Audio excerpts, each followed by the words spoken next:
In today's rough and tumble world of politics, is there anything we can do that really matters? Can we change this world? It seems unimaginable, but schools wrestle with who can walk into which bathroom. Bakers, flower shops, and photographers are told by the state how they must run their businesses. Ever higher taxes and fees, and the fees are really more taxes, threaten to crush the dreams of too many Colorado families. In some ways, our culture is upside down. What can be done? A lot can be done. You can change your world. You can change our world. But you have to know where to start. Don't miss it. The caucuses are an exciting experience, a meaningful experience. Our precinct and that history of the precinct had never had more than 19 people ever show up. Well, from my church, I brought 77 people. All these other people that decided they weren't going to come or didn't have any interest don't have any say. And here it is, me, relatively new to Colorado, I have a lot to say. And I think it's a really good opportunity for me to learn about who I can vote for, what my options are, and get involved in the political process a bit more. I hope you take fullest advantage of Colorado's wonderful political party precinct caucus system. Hi, I'm Kevin Lundberg. In Colorado, the key to having a positive effect on our government is through the caucus and assembly system. Over the next few minutes, I'd like to introduce you to some friends of mine who know how important it is to get involved. Because we're surrounded by 24/7, 365 national news. And as a result, we think in big terms, and we think of what's going on at the federal legislature, what Mitch McConnell needs to do, what the president should do, what the Supreme Court should do. And thinking that way, we miss really the opportunities here. And if I can take you back to the American Revolution, you look at the first four battles of the American Revolution: Lexington, Concord, Road to Boston, and Bunker Hill. Nobody contacted the National Commander-in-Chief, George Washington, and said, "Hey, what do you want us to do here?" Everybody said, "It's my community, I'll take care of it." So with Lexington, the Battle of Lexington was a pastor, Jonas Clark, popping up and saying, "I got 70 guys in my church, we'll go face the 700 British."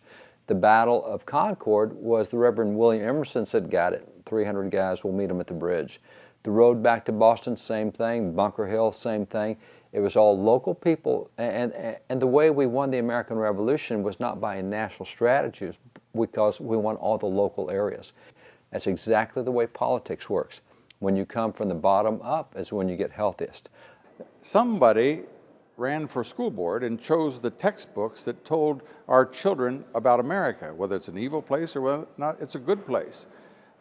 Whether or not there's a job. There are factories looking for a place to locate. Is there enough water? Is there enough purification for that factory to locate there? And they go from city to city. Someone has to decide that. And if a person is not involved in their community, they're not involved in their city, if they're not involved in their school, then decisions are made that will absolutely destroy a town or destroy a school or destroy the future. Same applies on the state level. In the state of Texas, we have been a red state now, a conservative state for a number of years, after having been a blue state with Democrat liberal leadership for 130 years. It took us 2 or 3 cycles to do it, but we focused at the precinct level. We weren't running statewide candidates. We were running precinct level candidates, and then I became part of the state leadership purely as a result of conservatives getting involved. Then when people like me became the state leadership, we had different kind of candidates we could recruit, that we could fund, different messages we put out, and we took the state for the first time in 130 years. We thought, wow, we got statewide level stuff. Yeah, we did, because we won the precinct level stuff. Yeah, so what we did, in my case, I was one of the precinct leaders. We had to take over our precinct. And that history of the precinct had never had more than 19 people ever show up. Well, from my church, I brought 77 people. It really isn't that complicated or overwhelming, but to make a difference, it does take a commitment to show up. So that's the first step. You can be that difference if you show up and if you stand up.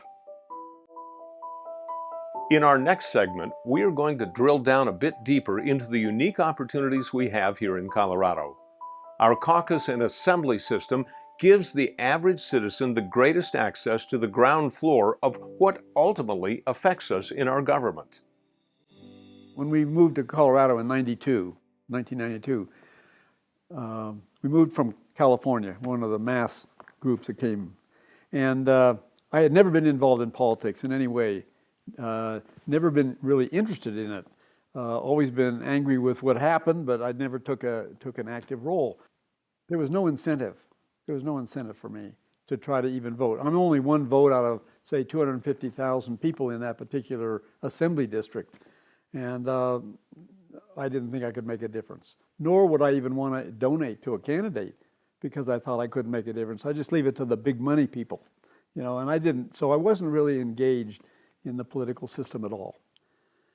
Although when it came time to vote, I tried to vote as best I could in a conservative manner.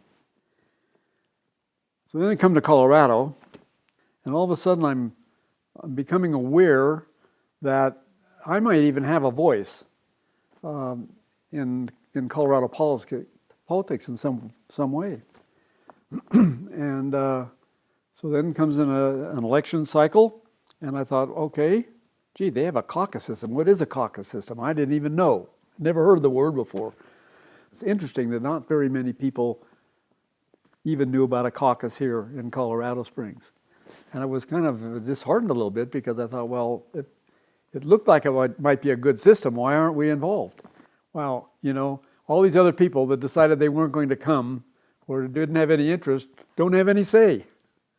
And here it is, me, relatively new to Colorado Springs, I have a lot of say. And so that, to me, that was a real advantage to being a part of a caucus. The caucus and assembly system is not just party politics. It's the essence of our republic.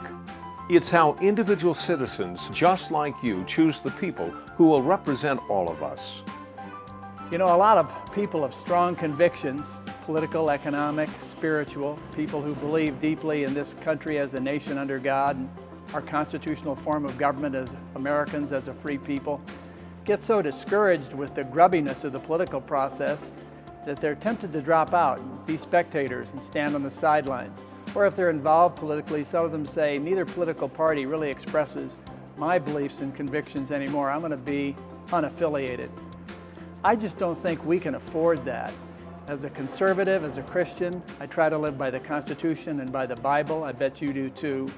We have got to be involved. Civic engagement is not optional. I love our neighborhood caucus system. It's first and foremost the best way to go to meet your neighbors, to talk about politics in a really great environment that everybody is open to discuss all kinds of views. Now granted, they're either Republican or Democrat, but it brings everyone together. I remember my first caucus when I had an older couple invite me there. I had no idea what it was. And I went and I was completely embraced by people who wanted me to be a delegate and express some of my thoughts to others. It was wonderful. It was very inspiring, and I came back to my family and told them such. And now my kids help me run caucuses, and I'll be very much a part of it. And they get to see the American Republic system move along right from the grassroots. Millennials need to be engaged in the caucus system because the caucuses help shape our elections, and our elected officials make a big difference in the future.